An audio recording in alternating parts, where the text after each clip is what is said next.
Pendant la Deuxième Guerre mondiale, les nazis ont volé à leurs propriétaires des millions d'œuvres d'art. On cite le chiffre de 5 millions au total, peut-être plus. Une moitié de ces œuvres a pu être restituée juste après la guerre. D'autres ont été détruites, mais aujourd'hui encore, des milliers d'œuvres, des tableaux, des statues, des meubles précieux ont disparu dans la nature ou se retrouvent parfois dans des musées. On va en parler dans un instant avec nos invités. Mais je vous propose d'abord ce reportage sur une restitution récente par la France d'œuvres d'art à leurs propriétaires légitimes. 3 tableaux restitués à l'initiative de la ministre française de la Culture, Aurélie Filippetti, un reportage de la rédaction de France 3. Comme s'ils n'en revenaient pas, ils prennent en photo cette Vierge à l'enfant qu'ils vont enfin récupérer. Un tableau du XIVe siècle. Moi, j'ai vu la photographie sur l'Internet, mais c'est une toute autre chose si on le voit directement. Enfin, la première fois, ça a un impact émotionnel, oui. Nous n'aurions jamais imaginé le voir un jour. Et il a fallu tellement de travail pour que cela arrive que c'est très excitant. 3 héritiers, arrière-petits-fils d'un collectionneur roumain dont la maison de Cannes a été pillée par les nazis en 1944. À la fin de la guerre, des milliers d'œuvres d'art volées ont pu être restituées, mais aujourd'hui encore, beaucoup trop d'héritiers attendent que les musées français leur rendent ce qui appartient à leur famille. Il y en a 2000 qui sont restés en dépôt dans nos musées. Et petit à petit, on parvient avec difficulté, mais on y arrive notamment grâce au numérique à retrouver les héritiers de ces propriétaires spoliés. Le registre de tous ces biens spoliés est mis en ligne et c'est un travail de longue haleine ensuite. Il faut identifier les œuvres, les héritiers, certifier leur légitimité. Jacqueline Domeco en sait quelque chose.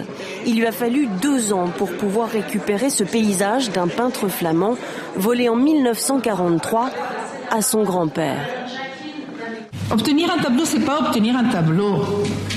C'est récupérer une mémoire, c'est récupérer une identité. Sur les 2000 œuvres encore en dépôt dans les musées, 145 sont expertisées et 28 nouveaux héritiers pourraient bientôt récupérer leurs biens. En 20 ans, la France n'a restitué que 70 toiles aux familles spoliées. Alors on le voit, un sujet délicat, parfois tabou, que cette restitution des œuvres d'art volées par les nazis. Alors pour en parler avec nous, en plateau, Corinne Bouchoux, bonsoir. Bonsoir. Alors vous êtes historienne, sénatrice écologiste du Maine-et-Loire, vous êtes passionnée par le sujet, vous venez d'ailleurs de rédiger un rapport pour le Sénat sur la question, on va en parler dans un instant. Puis en face de vous, Didier Schulman, bonsoir. Bonsoir. Didier Schulman, vous êtes conservateur au Musée national d'art moderne, c'est au Centre Pompidou à Paris. Alors première question, Corinne Bouchoux, on vient de voir cette restitution par la France de 3 tableaux. C'est bien, c'est un premier pas qui a déjà été d'ailleurs précédé par d'autres, mais sur cette question des biens spoliés, la France a encore beaucoup de choses à cacher aujourd'hui. Alors écoutez, je ne sais pas si c'est à cacher, mais il y a un vrai travail à faire. Nous savons qu'il y a 2000 œuvres qui sont déposées pour être gardiennées par les musées. Dont parlait la ministre. Exactement. Et donc, il convient de faire un historique le plus précis possible de ces tableaux.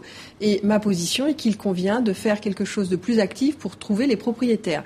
Notez qu'après la guerre, il fallait que les spoliés réclament. Donc, 70 ans plus tard, il faut inverser la logique. Et c'est ça le problème majeur. Il faut à la fois l'historique des œuvres, de la quête de provenance et chercher les héritiers. Avant de parler de ce que propose votre rapport, en fait, vous êtes en train de nous dire un peu ce que vous proposez dans votre rapport. Mais ces œuvres, on a dit 2000 œuvres, en fait, en réalité, il y en a beaucoup plus. C'est un peu l'arbre qui cache la forêt ou... Écoutez, on va parler de ces 2000 qui ont un statut que l'on connaît. Ce serait déjà énorme, il faut commencer par elles. Qu'il y ait quelques œuvres qui, pour des raisons involontaires ou autres, aient pu être incorporées dans les collections, je pense que ça viendra dans un deuxième temps, mais il faut commencer par traiter ces 2000 tableaux qui n'appartiennent pas à la France. Alors justement, Didier Schulman, que devrait faire l'État français? Suivre cet exemple, en restituer d'autres, être plus proactif, comme on dit, essayer de rechercher lui-même les héritiers? Il m'a semblé, en assistant à cette restitution que la ministre a présidée et organisée, qu'il y avait un changement dans le discours qui était très, très roboratif pour les agents publics qui travaillent sur ces questions-là. Roboratif jusque-là? Oui, roboratif au sens où la ministre, soudainement, disait que il fallait être, comme vous le disiez, proactif, c'est-à-dire aller au-devant de personnes ou de descendants de personnes dont on avait l'intuition qu'elles avaient pu se voir voler des œuvres, et voir avec elles, discuter avec elles en fonction, parce que bien souvent ce sont des des situations dans lesquelles des souvenirs peuvent rester vivaces, et sinon des souvenirs, même des documents. Et donc, entamer de façon confiante... Discuter avec elles, ça veut dire qu'on les connaît? Ça suppose qu'on les connaît. Ça veut dire d'abord qu'il faut les identifier, les retrouver, et à ce moment-là discuter. Ce qui a pu arriver déjà par le passé. On a l'expérience de ce genre de relations où petit à petit un dossier se construit, s'étaye par le travail que font entre guillemets les deux parties. Si on élargit un peu, on a cité le chiffre tout à l'heure, j'ai cité le chiffre de 5 millions d'œuvres d'art volées par les nazis. Ça vous semble un chiffre correct? Les chiffres sont très variables, mais pour pas en France, dans toute l'Europe. Dans le monde, c'est plausible. Si on ajoute les livres, bien évidemment. Oui, tout à fait. En ce qui concerne les musées français, moi, je pense qu'on n'est pas sur des quantités très impressionnantes. On est sur les 2000 MNR, plus peut-être, je ne sais pas. Alors, MNR, il faut préciser ce que ça veut dire. Musées nationaux récupération, voilà. C'est le logo particulier qui est apposé sur ces tableaux. Ça veut dire qu'ils n'appartiennent pas à l'État. Moi, ce que j'aimerais aussi, c'est que l'on ait des cartels qui sont à côté des tableaux beaucoup plus voyants. Là, il faut une loupe pour comprendre ce qui se passe. Il faut avertir absolument tous les visiteurs des musées. Il y a un site internet qui existe. Internet va permettre les visiteurs des musées que le tableau qu'ils voient. Oui, tout à fait. Voilà. Et pas parce que j'ai vu que dans certains musées, parfois on mettait dons anonymes. Et en fait, ça pouvait être aussi des tableaux, dans certains cas, spoliés ou... Voilà, alors ça n'est pas normal, donc il convient de rétablir cette normalité, en fait, de vérifier tous les cartels des tableaux qui sont exposés, dont on sait qu'ils sont des tableaux intitulés MNR. Alors vous l'avez évoqué brièvement tout à l'heure, que propose votre rapport en fait? Que devrait faire l'État pour avoir une attitude, je dirais, correcte dans ce domaine? Eh bien, mon rapport proposait de partir de l'excellent travail qu'avait fait Didier Schulman avec Isabelle Lemann de Chermont, qui avait fait une sorte de radiographie des 2000 tableaux, en distinguant 3 catégories, ceux qui avaient été spoliés, donc qui avaient été volés à des propriétaires de façon éhontée, ceux pour lesquels on ne savait rien et ceux qui avaient été achetés. Et donc je proposais tout simplement que l'on aille du plus évident au plus complexe et que l'on mette en place une méthodologie, qu'on aille aux archives, qu'on propose aux futurs conservateurs des musées de faire eux-mêmes un exercice sur un tableau. J'ai fait des propositions qui sont des propositions pragmatiques et qui étaient partagées par la communauté des musées. Donc maintenant, je dirais, il faut passer à l'application. Vous partagez ce que Madame vient de dire? Oui, évidemment. Puisque c'était des préconisations que nous avions émises dans notre rapport. Non, pas en 2006, en 2000.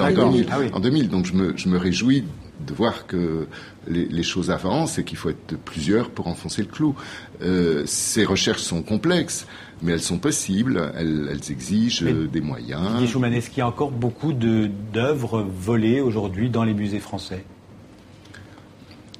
Si vous voulez, tant que d'abord, je pense que c'est très résiduel, que c'est extrêmement limité, et qu'il y a des méthodes pour essayer de repérer des œuvres qui ont été acquises par le passé, dans des conditions sur lesquelles on ne travaille plus aujourd'hui. Si vous voulez, aujourd'hui, ce qu'il faut bien comprendre aussi, ce qui est très important, c'est que toutes ces questions d'acquisition ont modifié. Toutes ces questions de spoliation ont modifié les conditions d'acquisition dans lesquelles aujourd'hui les musées enrichissent les collections publiques. C'est-à-dire qu'on est beaucoup plus attentif, regardant, sourcilleux, vigilant sur les historiques d'œuvres. Je veux dire, s'il y a eu des... Ce qui veut dire qu'avant, peut-être par le passé, les musées ont acheté effectivement des œuvres dont on ne connaissait pas vraiment l'origine. Pas par malignité, simplement parce que c'était des questions qui ne semblaient pas... importante et de devoir retenir l'attention des conservateurs. Aujourd'hui, c'est tout différent. Et ce qu'il faut bien comprendre aussi, c'est que converge non seulement la question des spoliations opérées sur les familles juives, mais aussi ce qui a pu se passer en France il y a quelques années, lorsque le musée du Quai Branly a ouvert et qu'on s'est rendu compte qu'il y avait aussi peut-être des problèmes sur des œuvres qui venaient qui viennent d'Océanie, par exemple. Absolument. Oui. Il y a eu des restitutions qui se sont faites. Donc, si vous voulez, il y a une Vous avez parlé vraie des familles juives. Ce sont les juifs qui ont été les principales victimes des spoliations pendant la guerre. Ça n'y a pas de doute. Ah bah oui. Mais pas exclusive. Oui, mais à 95% ou 98%, évidemment. Le plan nazi d'anéantissement des Juifs passait par l'appropriation violente et sauvage de tous leurs biens, de tous leurs avoirs. Hasard ou pas, il y a un film qui est à l'affiche en ce moment en France, Monuments Men de George Clooney, qui relate cette histoire des œuvres volées par les nazis. On va en voir un court extrait pendant qu'on parle ensemble. Peut-être qu'on peut le voir en même temps. C'est un film. Ce film de George Clooney n'aurait sans doute pas existé sans une certaine Rose Valland. je crois qu'on peut le dire. C'est elle qui était une Française méconnue, mais qui a consacré sa vie pendant la guerre et après la guerre à la restitution de ces œuvres volées. Et vous en parlez dans le livre que vous avez sous la main. Rose Valland est une magnifique héroïne, une magnifique figure oui, d'une certaine forme de résistance. Elle se révèle pendant l'occupation à la demande de sa hiérarchie, mais avec un engagement qui révèle ses sentiments. Elle avait écrit à l'époque le front de l'art. Elle a écrit le front de l'art dans les presque 15-20 ans après les faits. Elle raconte ses mémoires avec une volonté d'apaiser surtout les relations franco-allemandes qui étaient renaissantes plutôt à ce moment-là dans les années 60. Elle était une précurseur, on peut dire, dans ce domaine. Elle a été plus que précurseur. Elle a été l'agent, la fondatrice de la récupération et de la restitution des œuvres d'art. Ça a été, en effet, comme vous le disiez, le combat de sa vie. Alors, beaucoup d'œuvres ont disparu aussi. Il y a beaucoup d'œuvres qui ont disparu, dont on a perdu toute trace. Il y a eu des détournements. Si j'ai même lu en préparant l'émission qu'il y avait eu des ventes aux enchères dans les années 50 d'œuvres dont on ne connaissait pas toujours l'origine. C'est une réalité, ça. Ah oui, établi. Ce qui veut dire qu'il y a en France des gens qui se sont probablement enrichis au moment de ces œuvres, de ces ventes, et qui aujourd'hui... L'État au premier chef. S'il vous plaît ? L'État au premier chef. L'État au premier chef, oui.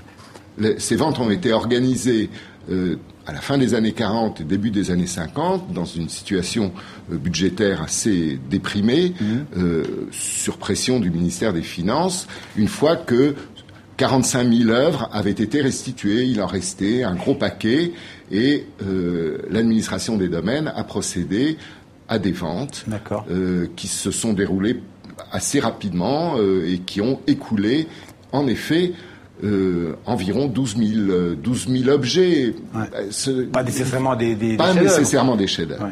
Corinne Bouchoux, aujourd'hui, votre rapport, il aura une suite politique. Vous attendez quelque chose de concret du gouvernement ? Vous estimez que, par exemple, ce geste d'Aurélie Filippetti... Alors, je pense qu'indubitablement, on va dans le bon sens. C'est-à-dire qu'avant, on attendait que le téléphone sonne. Maintenant, la ministre est de très bonne volonté. Moi, ce que j'espère, c'est, vous savez, il y a une certaine inertie dans toutes les administrations de tous les pays du monde. Donc moi, ce que j'espère, c'est que l'administration va entendre le message de la ministre et qu'on va un petit peu accélérer la cadence, parce que là, j'ai calculé, à ce rythme-là, dans 100 ans, on y sera encore. Donc ce que j'espère, c'est de créer une task force en France, et j'attends beaucoup du rapport d'Isabelle Attard, députée, qui travaille sur les réserves des musées.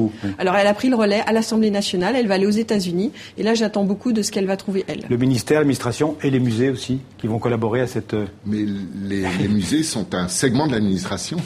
Donc vous participerez à cette... Évidemment. D'accord, ok. Merci à tous les deux en tout cas d'avoir abordé cette question qui n'est évidemment pas close ce soir, mais merci en tout cas d'avoir été dans 64 minutes pour en parler. Merci à vous deux.